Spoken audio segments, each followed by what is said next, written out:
Zimbabwe is battling with the news of Linda Masarira that she passed on at a very, very young age. At one point, she was part of Tajamuka, an opposition political party leader.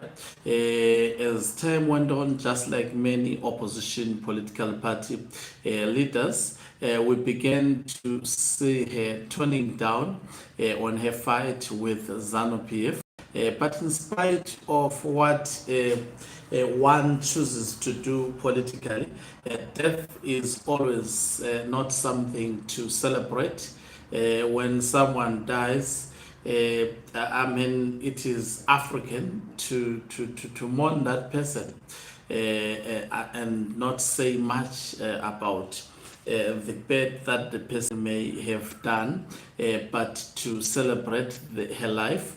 So Linda Masarira, that is a rights activist and a lead founder, died at the age of 43, and it's actually shocking news for the people of Zimbabwe to learn about this. Today I was not on this platform. When I come on social media, I see social media is abuzz with the death of Linda Masarira. Greetings and welcome to your lovely channel, the Hlonipani Global News. If you're watching us for the very first time, please do remember to press the red or black subscribe button so that next time when we beam live, you become the very first one to watch us.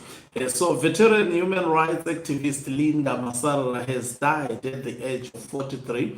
Masarira, who led the small Economist and African Democrats, lead opposition party, died in Harare early on Sunday, according to colleagues.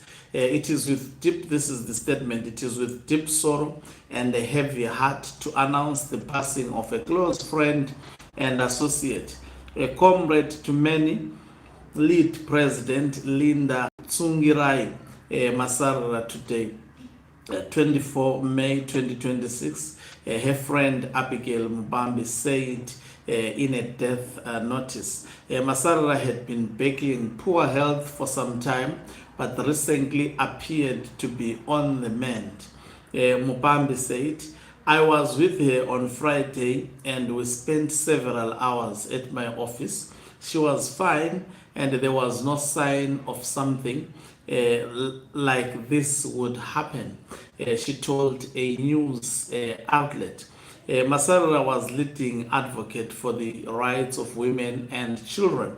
She entered politics first as a member of the People's Democratic Party, PDP, then led by Tendai Biti, before serving as spokesperson for the Thokozani Kupe led movement for democratic change, MDCT. She founded LEAD in April 2019, and she failed to run for presidency after the Zimbabwe Electoral Commission skyrocketed the fees from $1,000 to 20,000 US dollars. So the nation is battling to find answers as to what exactly the friend said when she last saw her. It was all fine. Linda Masarira was one of the individuals who were all of a sudden who was supporting Constitutional Amendment Bill number 3. I remember Zimbabwe Broadcasting Corporation airing, and we covered that story, if I'm not mistaken. Linda Masarira actually announcing that she supported Constitutional Amendment Bill number 3. I've seen a lot of people writing something about Hopewell Chinono saying, I'm saddened to hear of the passing of Zimbabwean political activist. That is Masarira. Linda and I held different views on Zimbabwean politics. We disagreed on how the struggle should be approached and on how politics in Zimbabwe should be conducted. At one point, we had a public fallout, but later, by coincidence, I met her at SEP's dialogue, and we ended up talking and laughing about the fallout we had on social media. Although we did not agree politically, we remained cordial. Whenever we bumped into each other, we would chat and laugh about many things, including how she was perceived in Zimbabwe and the way she approached her politics. Her passing at such a young age is deeply sad.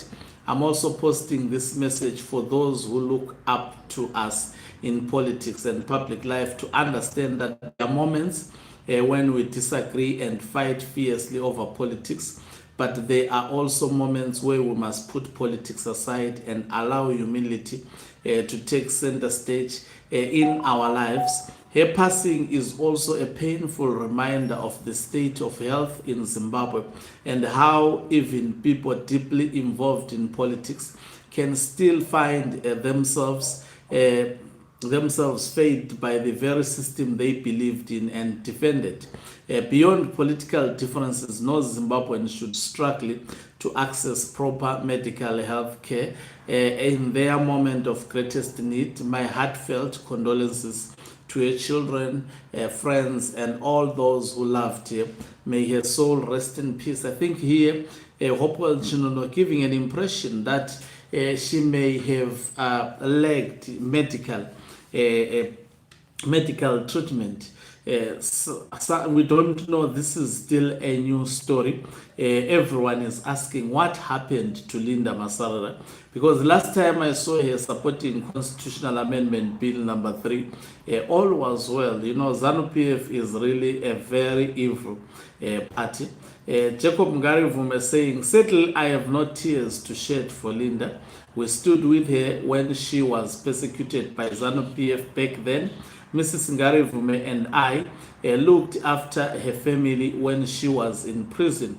My party, Transform Zimbabwe, supported her in court in return when she was released." But you know, people have to forgive and actually forget, especially when it comes to such issues. Thank you very much for watching us. If you are watching us for the very first time, please do remember to press the right